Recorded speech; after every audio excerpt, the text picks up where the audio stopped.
So we'll start with a Thomas Orr lectureship. I thought we should start, so first of all, as you know, I've changed the lectureships this year to be debates, which I thought would be interesting, and we've asked our kind participants to give a defense for 12 minutes each, and then we'll sort of have some time for rebuttal. We have about a 55-minute session, so I was hoping to open it up to some audience participation also. I'd like to be able to ask questions of the experts, maybe complicated cases, etc., so we'll go from there.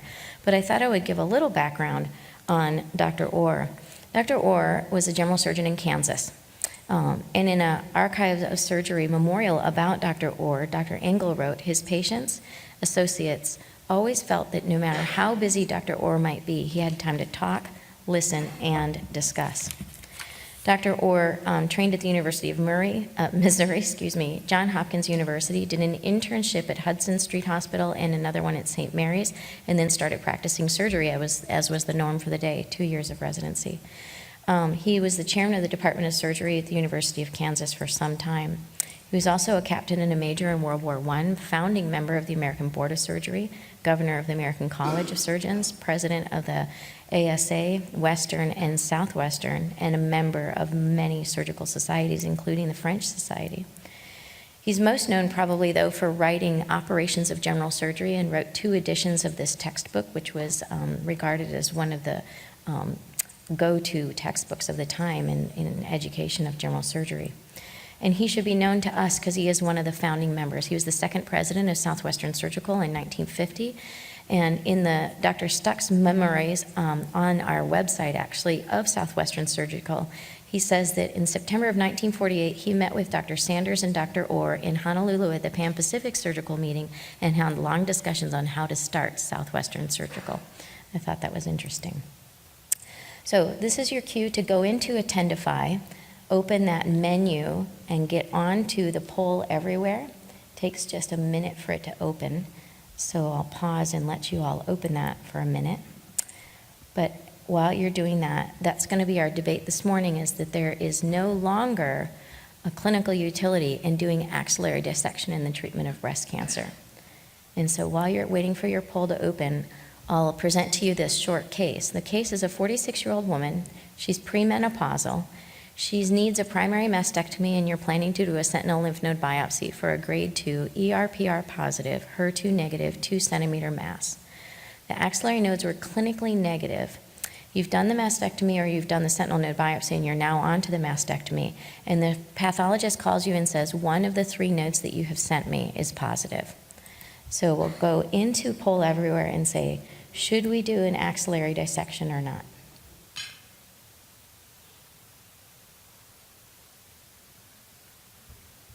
Is the poll open, Chris? There you go.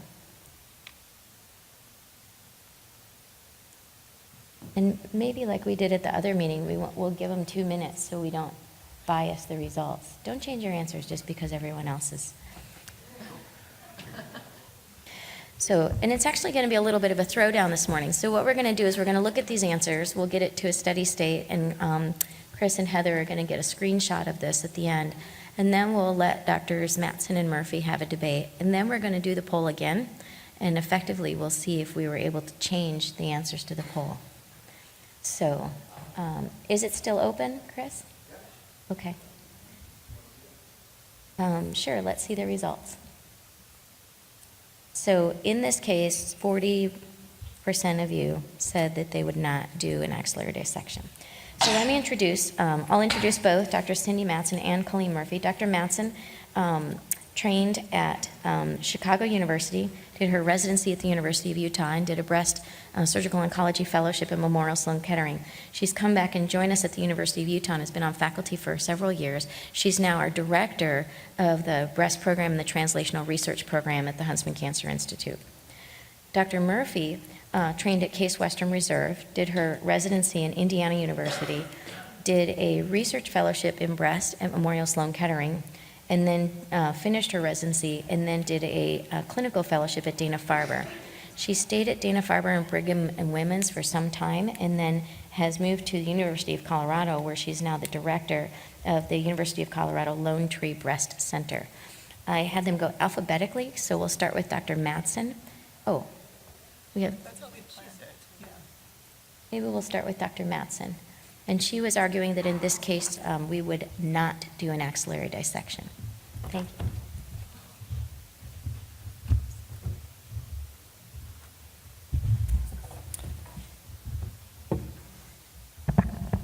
All right, so I'd like to thank Dr. Scaife for inviting me to participate today in this debate, and also like to thank her for giving me the easier side of this debate.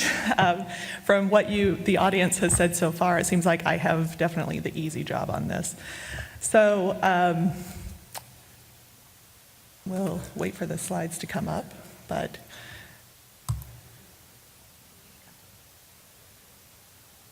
okay, I'm clicking left, but it's not doing anything.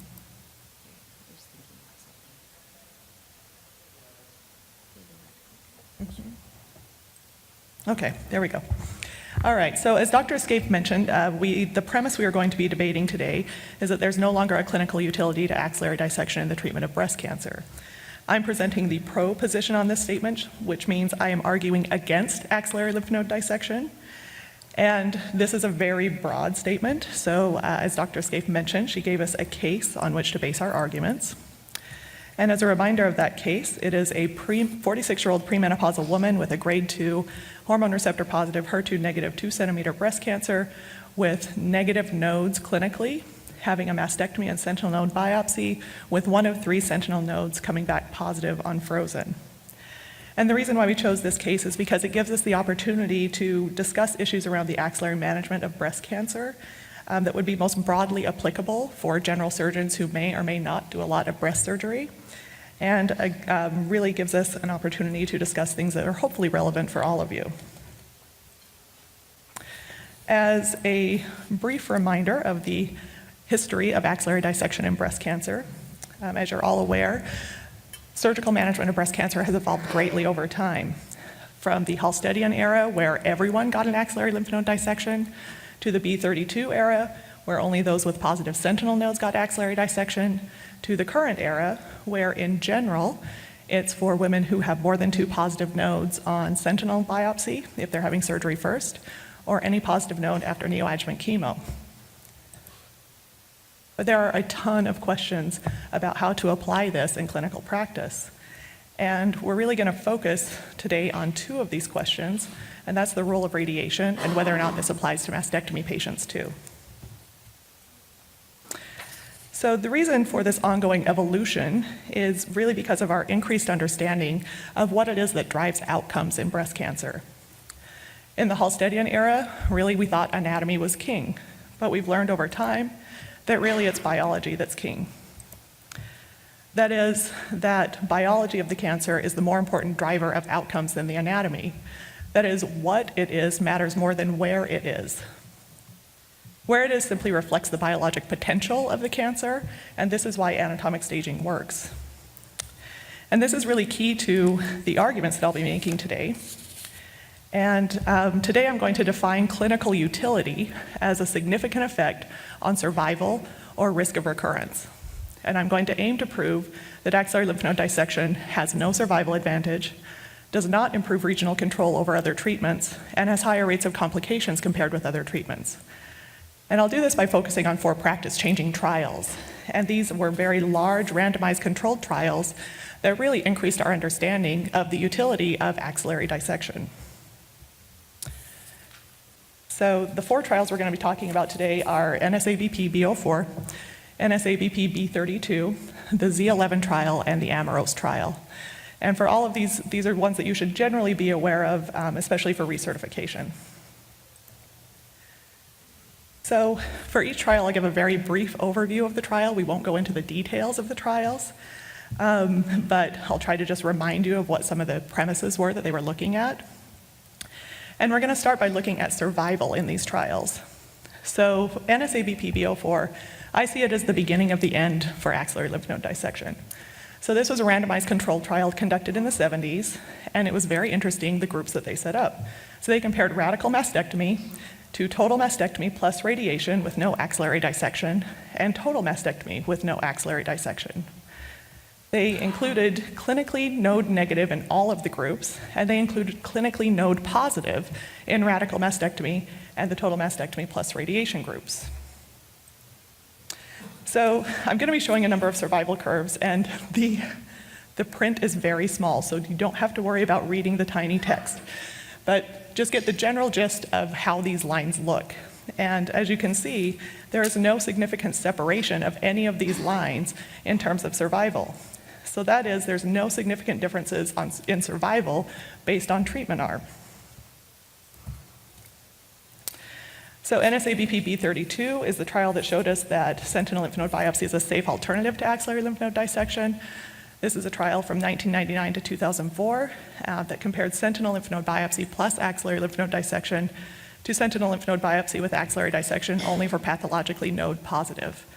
So all of the patients in this trial were clinically node negative.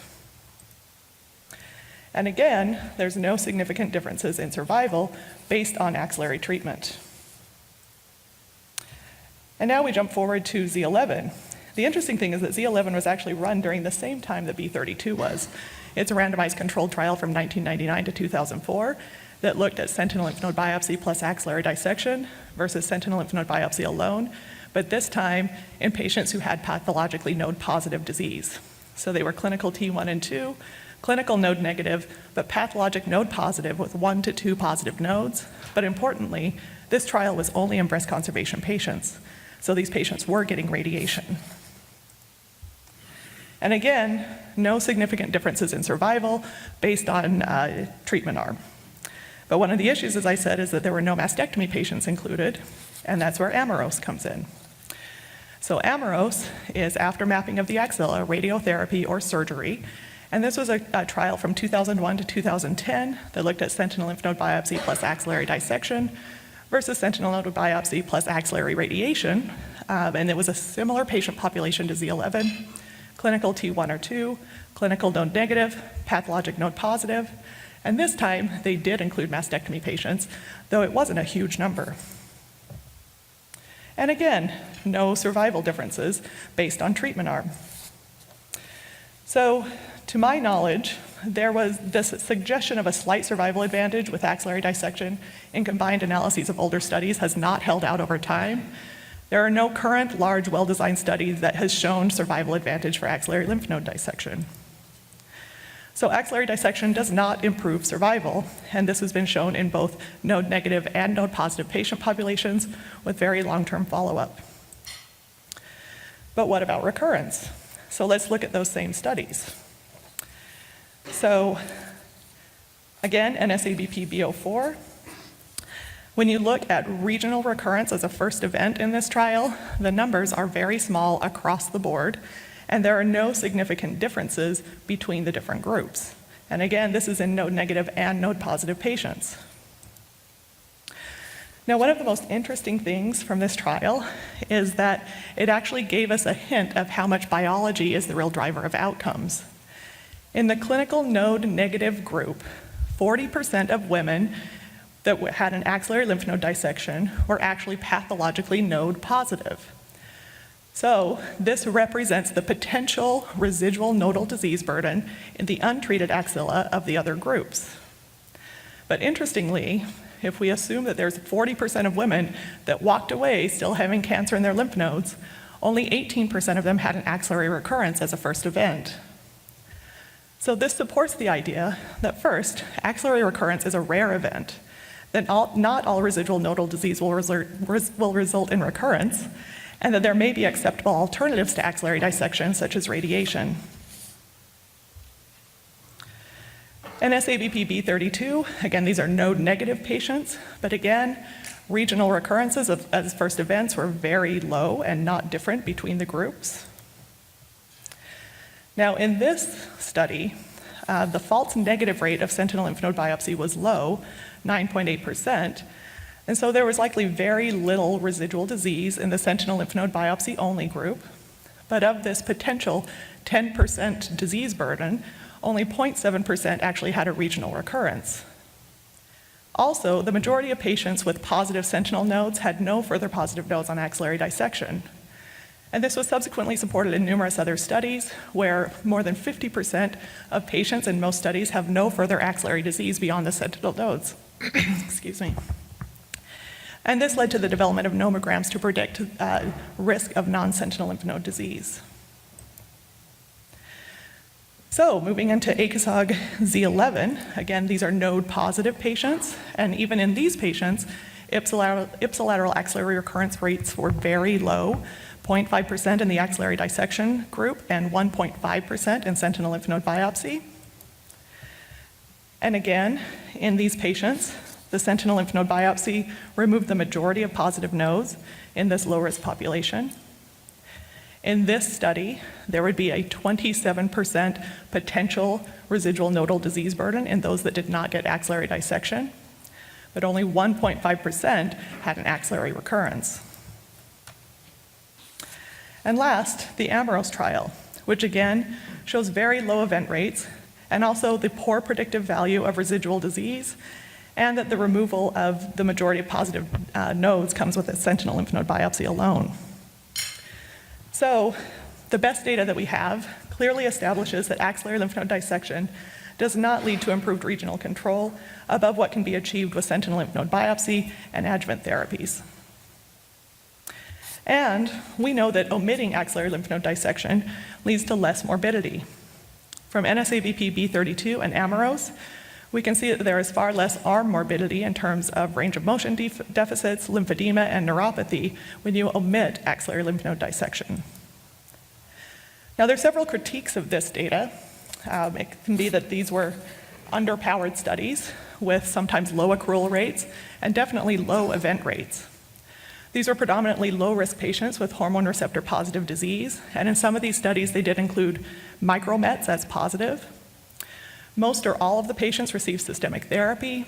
There's questions about adherence to the protocols with the radiation fields in Z11. And the biggest critique is that there's not enough data in mastectomy patients, which would specifically apply to our case today. So in the AMAROS trial, there were only 18% of patients that had a mastectomy.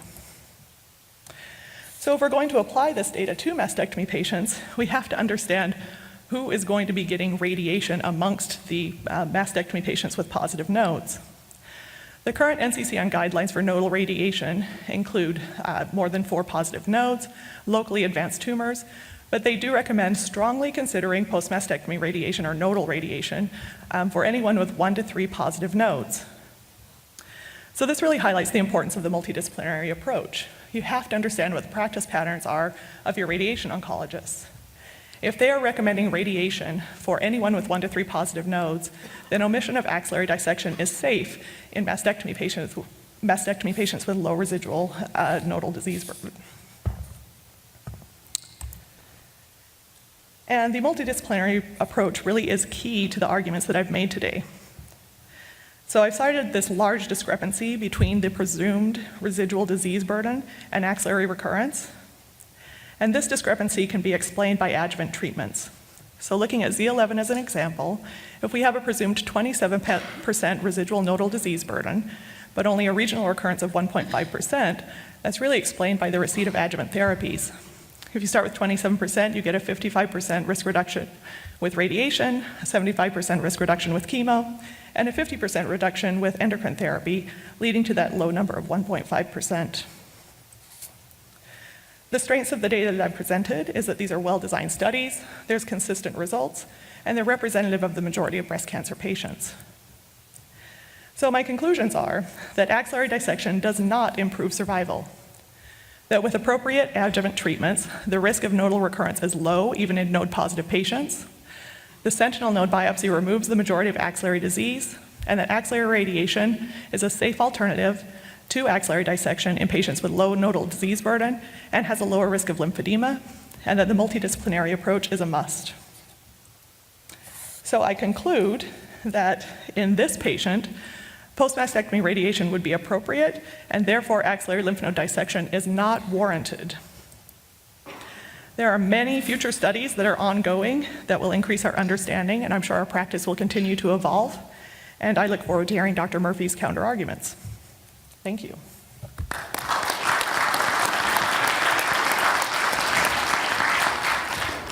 Thank you very much, Dr. Madsen. Dr. Murphy will give us a discussion on why we should do an axillary dissection in this case. Good morning, and thank you for inviting me to participate in this debate. And now is time for the throwdown. So as Dr. Mattson pointed out, I have the con in this argument, which is obviously the underdog, and we're rooting for the underdog in this room, I'm assuming. So we are rooting for an axillary dissection. Tiger Woods did win yesterday. Dr. Scape well points out. So me and Tiger. Let's see, clicking left. Okay. I have nothing to disclose. So again, our scenario is a young woman, 46, who has a clinically negative axilla. She has a stage 1 breast cancer that has overall favorable prognostic panel. And intraoperatively, we find out she has 1 lymph node out of 3 that is positive. So I submit to you that this is not a decision about breast cancer survival. This is actually a discussion about breast cancer survivorship. So here's the throwdown.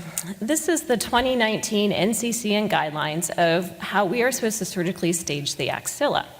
So here we are at the beginning of the algorithm. Our patient has a T1 tumor. She's clinically node negative at the time of diagnosis. We do our sentinel node mapping. She is sentinel node positive.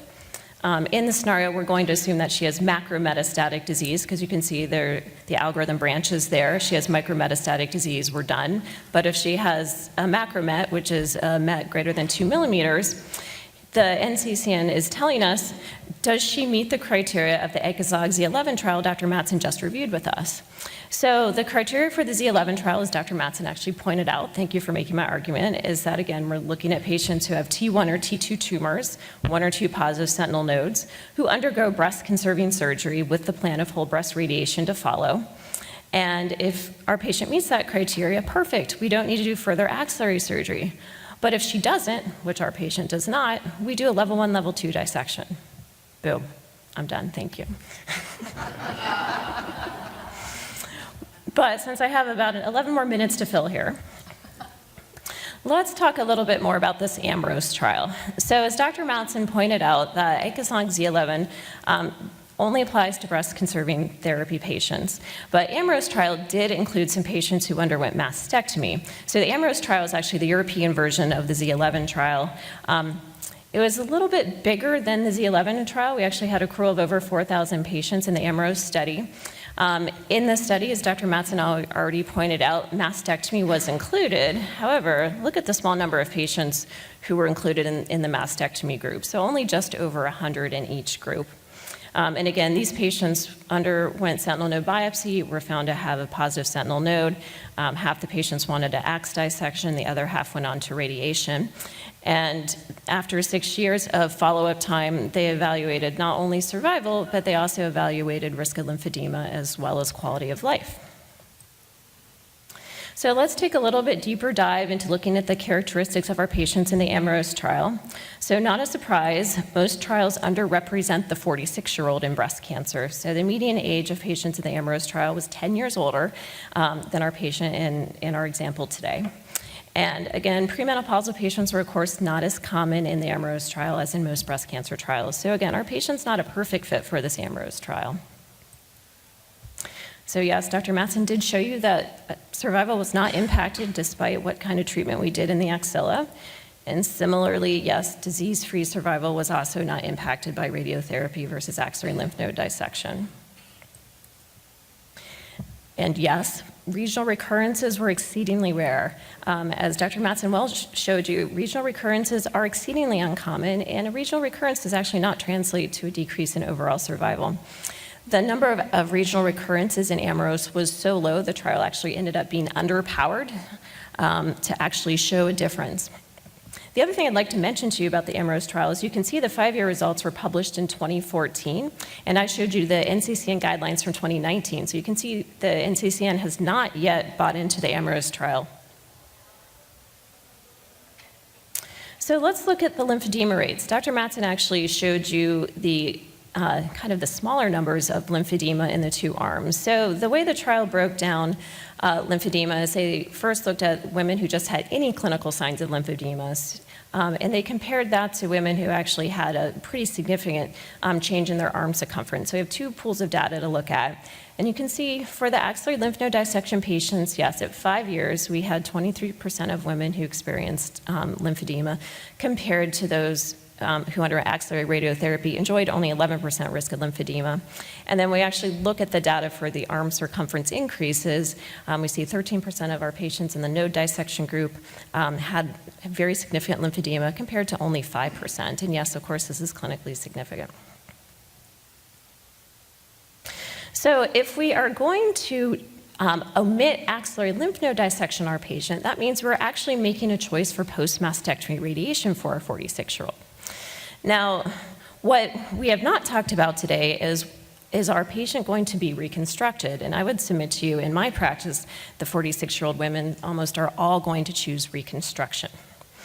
If women choose immediate reconstruction and they require radiation, we have greatly decreased her quality of life, because we know radiation severely impacts breast reconstruction. It causes fibrosis, it causes wound healing issues. So let's look a little bit further into data about complications after post-mastectomy radiation. So here is a nice study that looks at 2-year major breast complications after post-mastectomy radiation with patients undergoing reconstruction, as well as 2-year reconstruction failure. So the vast majority of patients who undergo breast reconstruction in our country undergo implant-based reconstruction. That's for a large host of reasons. Certainly in Colorado, it's because most patients don't have enough tissue for autologous tissue reconstruction. So 2-year major breast complication means either rehospitalization or a return trip to the OR. And you can see our women who undergo post-mastectomy radiation with implant reconstruction, a third of them are going to have a complication within those 2 years, and almost 1 in 5 of them are going to have a complete failed reconstruction. And this is actually double compared to our patients who do not undergo post-mastectomy radiation. So is anyone taking care of this patient? So this is a patient, actually 2 different patients who underwent implant reconstruction, post-mastectomy radiation, and ultimately this was their ultimate result. And both these patients required explantation within 2 years. If anyone's taking care of these patients, you know what a miserable time these patients have. They're constantly being readmitted for IV antibiotics, for washouts. It can be quite devastating to a patient as she's going through this. And not only is it devastating emotionally, it can delay her cancer care. Even if a patient is lucky enough to not have a major complication after reconstruction, what we see is women who undergo breast reconstruction with implants that are radiated overall have a lower satisfaction long-term with their outcomes. So you can see this is a nice demonstration of patients who have irradiated implants. Overall, their patient-reported outcome measures are by far the lowest compared to any other type of breast reconstruction with or without radiation. And here are some patients who actually had successful reconstruction after radiation.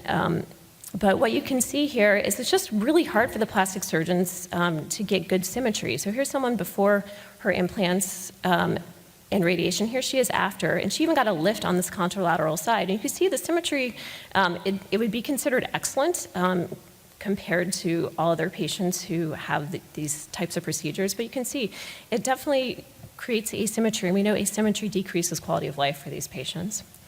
Here's someone who actually underwent a bilateral with a tissue reconstruction, and here she is 2 years after radiation, and you can see even though she had a bilateral reconstruction, the radiated side is much smaller and lifted compared to the non-radiated side.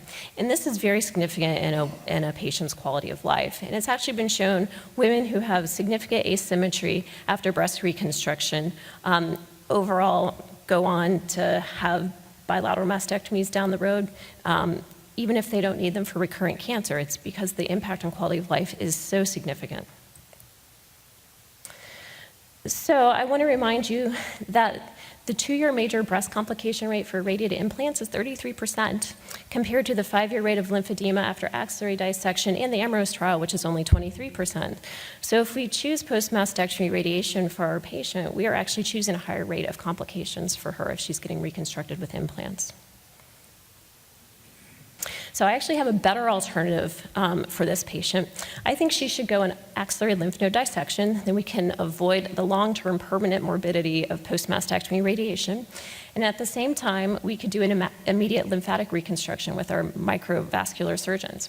So what I submit to you is that we could have our surgeons do a lymphaticovenous bypass at the same time as our lymph node dissection. And if we do this, she will enjoy a 4% rate of lymphedema, which is equivalent to our sentinel lymph node biopsies. So brief slide on how this works is the lymphatics are identified by the injection of blue dye that we all use for sentinel node biopsy. And then our super microsurgeons, as they like to call themselves, will actually do an anastomosis between a local venule as well as a lymphatic channel underneath the microscope. And when we do this, her rate of lymphedema will be very low, and she will not have long-term morbidity. So in conclusion, the NCCN guidelines, which are the gold standard, by the way, recommends axillary lymph node dissection for this patient. Young patients undergoing mastectomy are not well represented in the EMERALD trial. Post-mastectomy radiation causes more morbidity than axillary dissection in patients undergoing breast reconstruction. And lymphedema rates after axillary dissection can be made equivalent to sentinel node biopsy by utilizing lymphaticovenous bypass at the same time as axillary dissection. And if we do that, we'll be able to avoid the irreversible morbidity of post-mastectomy radiation. Thank you.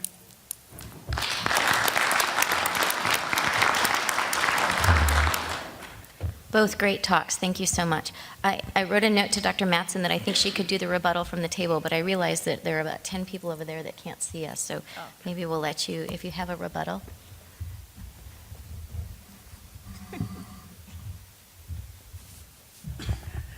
So I appreciate Dr. Murphy's arguments, and what I would submit to you is that you are not going to avoid radiation by doing an axillary lymph node dissection because, I know we didn't go into the radiation data, but the radiation oncologist would make an argument that in this young patient, even with 1 to 3 positive nodes, that there is a survival advantage to radiation.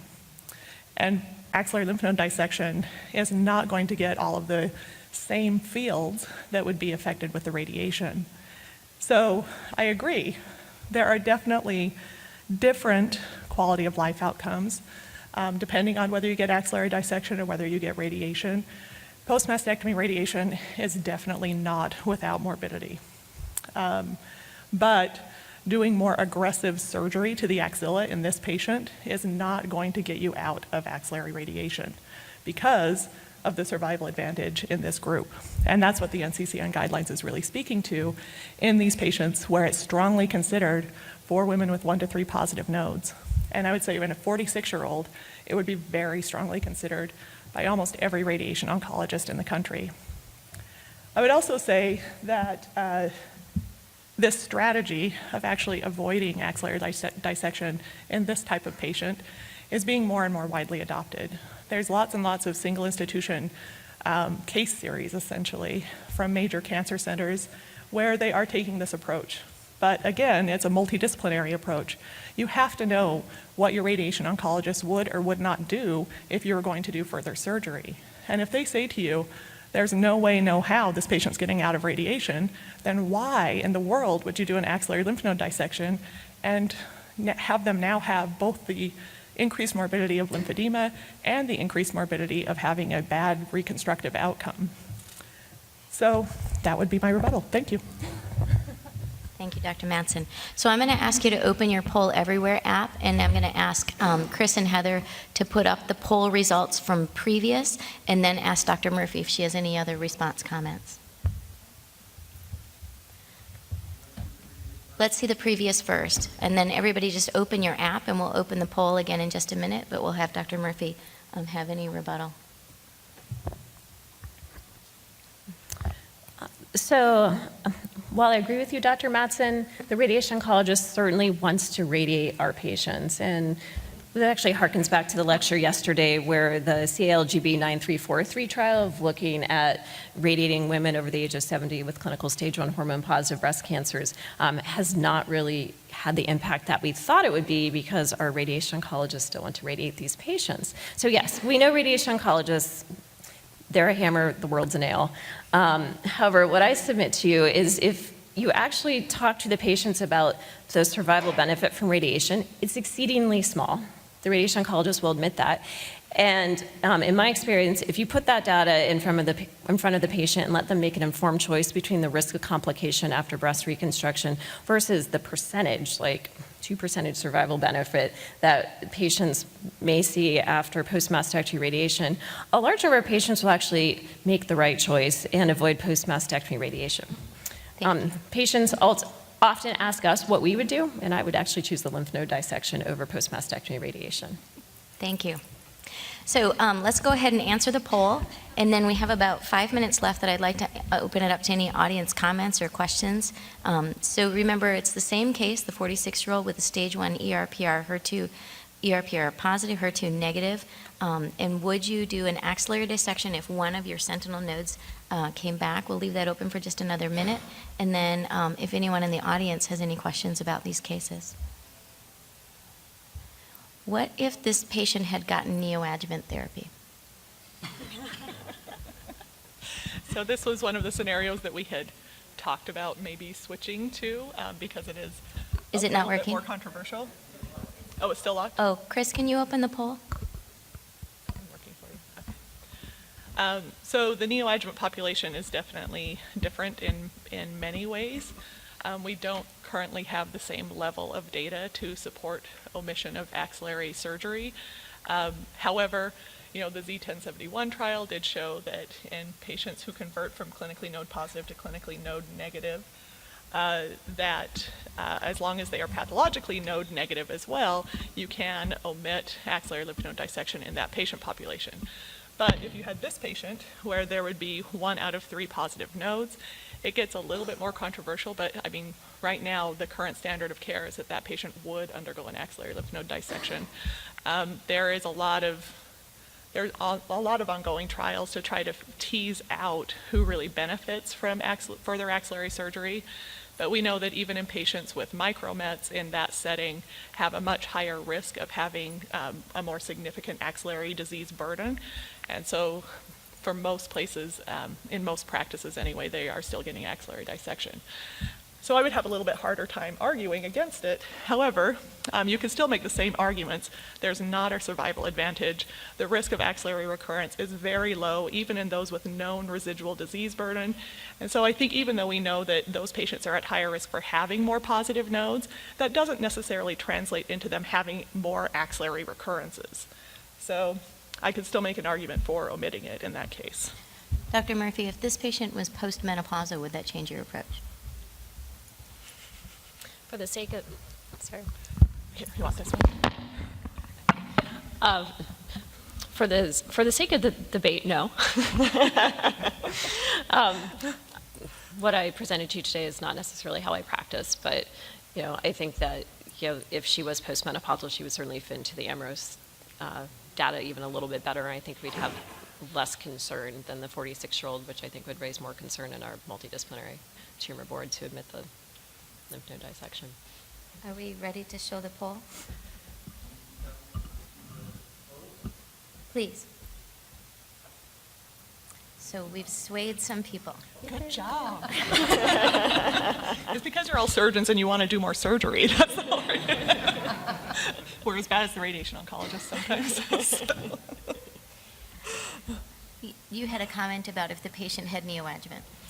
Yeah, so the argument for lymph node dissection in patients who had neoadjuvant therapy with a positive node involved, if you find that node involved after neoadjuvant treatment, the concern is that potentially biologically this is a more aggressive tumor or our adjuvant therapies are not working as well. And so if our adjuvant therapies are not working as well, then we need to be a little more Halstedian about our surgical management of these patients. So right now, a positive node after neoadjuvant therapy is kind of a bad prognostic sign. Any other questions from the floor? I want to thank both of these participants for volunteering to put these talks together, and we offer you a thank you for participating in the Memorial Orr lecture. I can reach you better if you don't stand. Thank you very much. And thank you.